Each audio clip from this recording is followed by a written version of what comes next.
This is my review of the Baumr-AG 8 horsepower stump grinder. Unboxing, and we're going to get in and also cut up a little stump as well just to see how it goes. This is the SGR450 model, 8 horsepower. As you can see, it comes in a pretty solid box. It's about 90 kilos. 2 people can lift it very easily. As you can see, the box is quite small.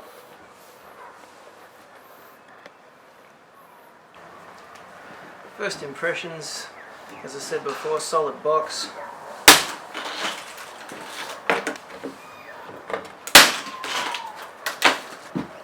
You'll need a chisel and a hammer to get it apart. Don't wreck your good one, like I always do.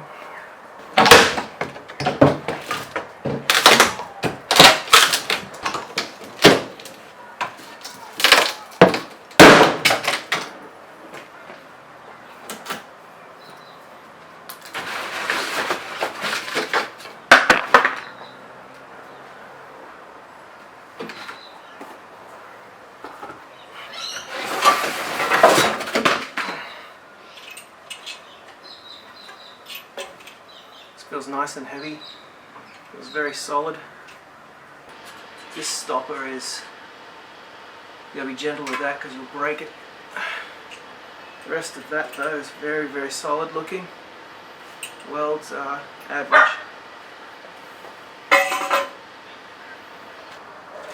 This is the instruction manual. Single piece of paper with a QR code and a link to the actual manual. That's fine. Bolts probably for the handle.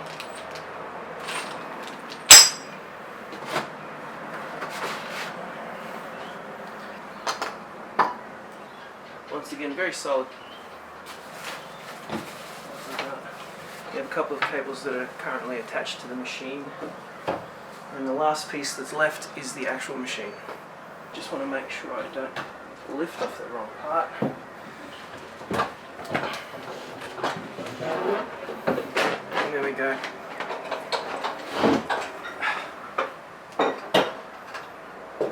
Probably wouldn't recommend that without bending your knees, fellas.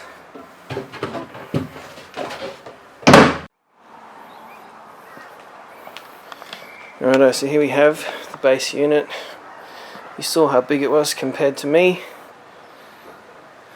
We have a spark plug installed.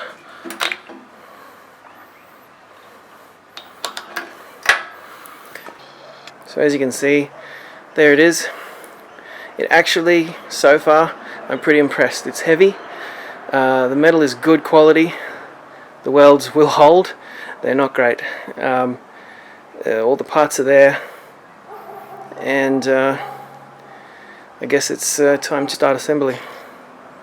As to be expected, I'm not going online to get the manual, so we're going to do this by eye. Let's just go ahead and assume that this side is the side for the brake, because it has a longer inset, and as you can tell by the brake wheel, it also has a longer, I suppose you could call it a hub. Looks like there are some greasable seal bearings that feel okay, both sides. Actually, it seems like it's reasonably good quality. Still, so far, I'm very happy.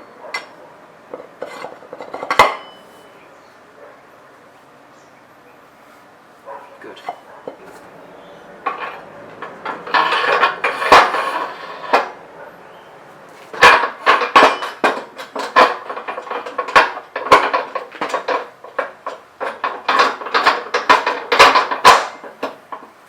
As I just found out, it's better to insert the disc inside the caliper before you throw the shaft in.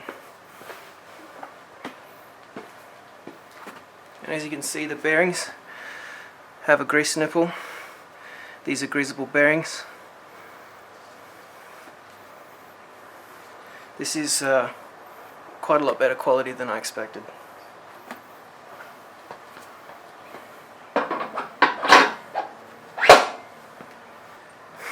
here we have the wheel fixings. I'm slightly disappointed with this ring with a grub screw. This is pretty low end, but let's install them anyway, and we'll keep going.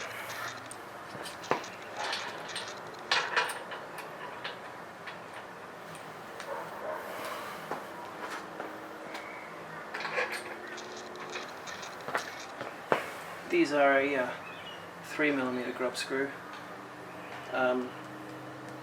Both parts appear to be steel, so maybe it'll hold.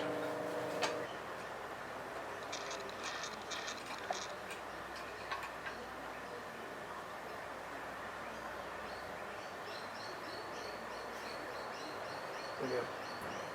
It's nice and tight. I don't want to go too tight.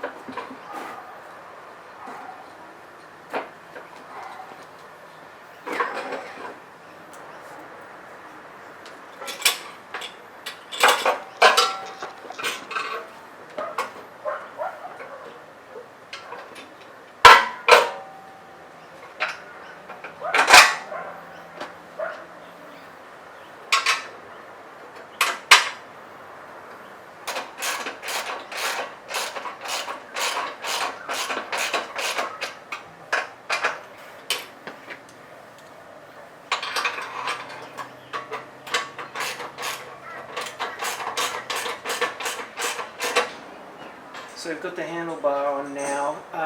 Bolts are nice and tight. We've got the rubber safety flap on there, and now we're just going to have a look at check the oil levels. This one actually, I checked it earlier, it shipped with oil in it, and it was full, so that's a bit strange, but nevertheless it's there. Handbrake is now installed as well, and it works quite well. Handbrake allows you to rotate the machine left to right as it works one wheel only. One thing that I've already found out about this machine that I don't quite understand is that when you start it up, it's already resting on the cutting wheel, so it doesn't seem to have a stand or anything to sort of lift it up off the ground just in case it decides to spin, or if you want to actually rev it up to clear the engine or whatever you want to do some testing. Also, the rubber flap here is touching on the ground, so as you can see, it sort of does get in the way a bit and makes it a little bit difficult just to keep that wheel, perfectly balanced. It's reasonably hard, so a little bit of a design issue there. I'll probably consider shortening that flap later on or taking it off altogether.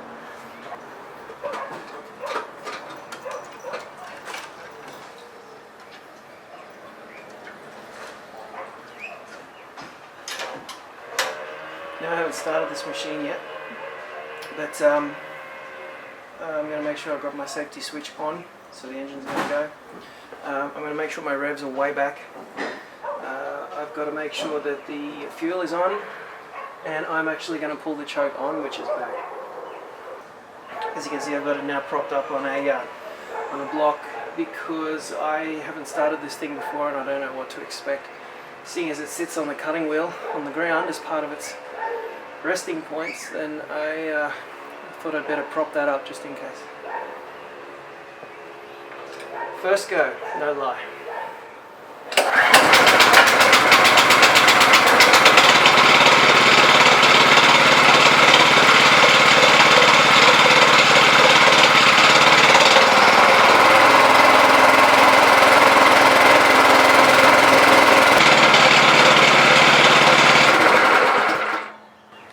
Pretty successful first go. Very impressed with that. Now, I've got a really steep slope in my front yard, and it's benched a couple of times up here, and it's still very, very steep. One of the things I liked about this little stump grinder is that it looks extremely easy to get on steep slopes. It's light enough, being under 100 kilos, and it is short enough that it can get in quite tight spots. So we're going to really put that to the test on my front yard, and I'm going to attempt to come down this steep hill here and get around the corner and get it in line with one of the stumps that I want to chew up today.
Now you can see right here, and from watching that video, you can see it was a steep slope and a really hard to access area. And this little guy actually got in there really easily, light enough so you could sort of throw it around and step it up the hill and really get in on the different angles. I wouldn't say it went through the stump really easily. It did take a bit of effort, but 15-20 minutes worth of grinding is a lot better than 2 hours worth of picking it out with an axe. This stump isn't done yet. I'm probably going to hit that with a pressure washer and expose it a little more, because there's a few rocks in there and I think it goes a bit deeper. Might be able to get more out. It didn't do a bad job. But I did have a lot of stumps sticking up out of the ground to begin with. I would normally say the best bet is to chainsaw as much off as you can, then use your pressure washer to get rid of as much dirt as you can. Well, pressure washer is easy if you're on a hill, but probably have to dig it out with a shovel and a pick if you're on flat ground, which I've got a few of them as well. Just full disclaimer, I've never grinded a stump in my life, so I was able to do a pretty decent job with this so far. It's easy for almost anyone to use and set up. Seems to be a pretty decent machine so far. I'll keep you updated with any improvements or problems I have along the way, but so far I guess I'm pretty happy for $750. It's incredible.